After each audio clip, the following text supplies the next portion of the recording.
What's clashing? Well, this is clashing. Yes, this is a thing that happens in actual matches, and maybe it's even happened to you. So you might be wondering, why do moves clash? Well, during an attack, clashing happens when two characters' physical hitboxes overlap with one another. If you've ever gone on the Dustloop wiki or looked up your character's attacks before, hitboxes are the big red scary boxes. If you touch the scary box, you get hurt. If two scary red boxes touch each other, then a clash happens.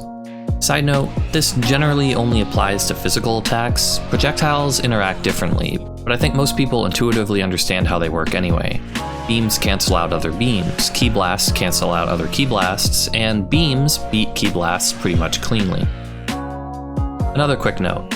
After a blocked 6M, both players are even on block, so it's the most predictable and common time for clashes to occur. Most characters' fastest attacks are 6 frames, so if both players challenge at the same time, a clash usually occurs. We'll be expanding on this specific situation a lot in this video. Just keep in mind that this situation changes if assists are paired with the 6M overhead. So you might be wondering, if a clash is supposed to happen when two attack hitboxes overlap at the same time, how come sometimes there's no clash, and the two characters just hit each other instead? The short answer is, it depends.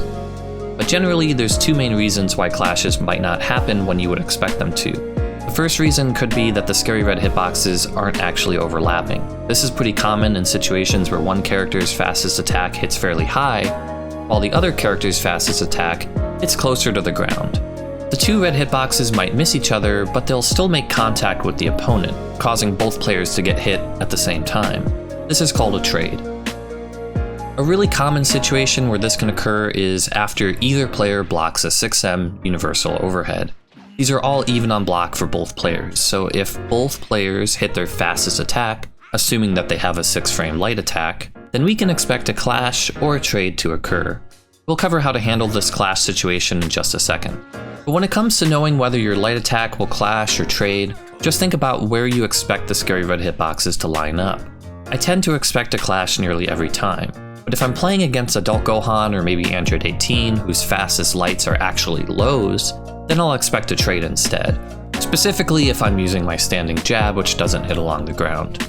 Some characters are pretty privileged in this situation and have both a standing 6-frame light and a crouching 6-frame light. Super Saiyan Goku is a great example of this. Generally, I'll use my standing light when I want to challenge with my fastest button, but against Adult Gohan or 18, I could use my crouching light instead to avoid trading and force a clash. Some characters can't avoid trading when committing to their fastest attack, but that's okay. Generally, when a trade happens, whoever mashes fastest again wins. So it's pretty helpful if you expect it before it happens. Some characters can even combo from their trades, like Android 16. His EX grab is actually his fastest attack, and can grant him a combo when he trades with other fast 6-frame moves. Oh, and the other reason a clash might not happen when two attacks make contact at the same time has to do with priority. Two lights can clash, and two mediums can clash, but higher priority moves will beat lower priority moves. So if a heavy makes contact with a medium or a light, it'll win, and a medium will beat a light if it would have clashed. This doesn't come up too often though, because usually in a clash situation, people are hitting their fastest buttons, and generally that means that both players are hitting their light buttons.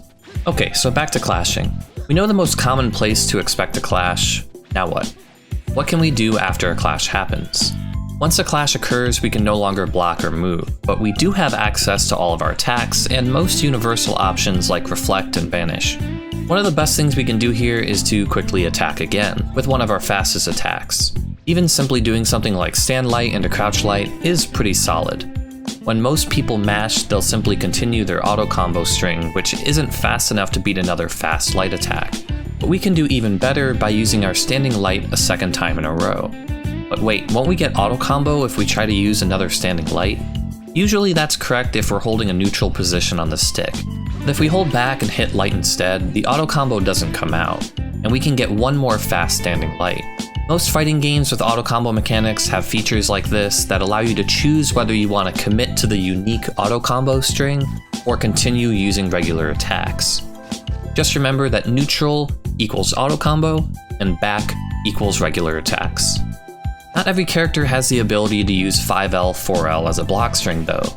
But most characters can still do this after a clash anyway, and since most players are terrible at dealing with clash situations, you'll probably win in this situation almost every time if you practice your optimal clash strings.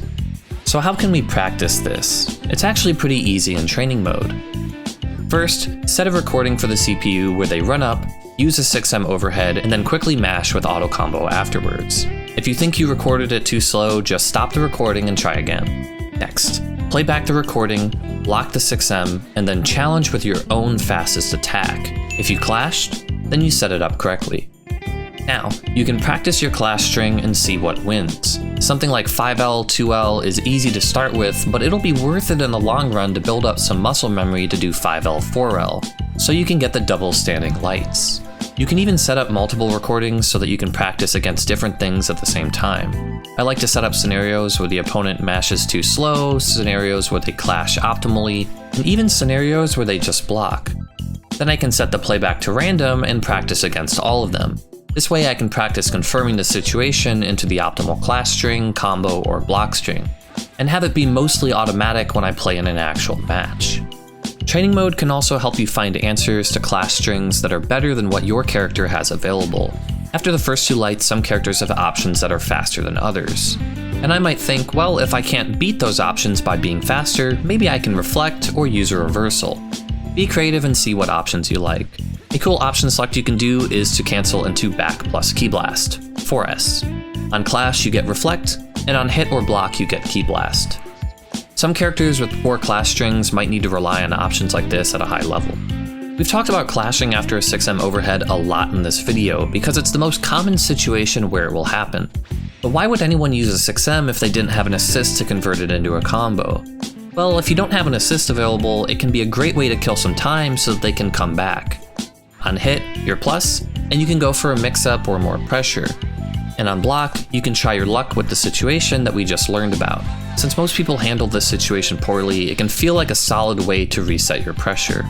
And don't forget that some characters don't even have 6-frame light attacks to begin with, so they are particularly susceptible to being bullied by 6M overheads. One of the things I like most about having this situation pretty much figured out is that it gives me a nearly guaranteed point to challenge while I'm defending.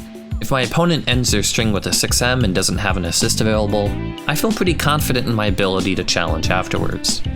Here's a quick recap of what we learned. Post 6M overhead basics and rules. If you want to challenge after a 6M, use your fastest attack, which is probably 6 frames. Remember that 7-frame attacks are at a disadvantage.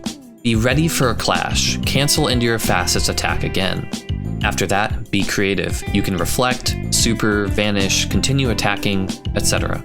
One last thing, don't challenge every time. It's okay to chill out sometimes, backdash sometimes, etc. This will help you bait out the occasional reflect or super.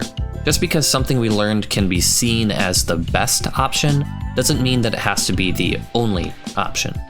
One last thing before we go. Another common time in a match where clashing occurs is when two super dashes run into each other. But this situation isn't nearly as interesting to talk about because neither player gets any cancel options afterwards. If you made it this far, thanks so much for watching. If you want to continue learning DBFZ and other fighting games with me, please consider subscribing to the channel or following me on Twitch to see when I go live. My semester just wrapped up and I'm on summer break, so I will be returning to my regular upload schedule once again. I have a bunch of new things in the works too, a lot of which will take place over on my stream. I'll start posting my official stream schedules soon. I hope to see you all there. Thanks for watching. There's more on the way.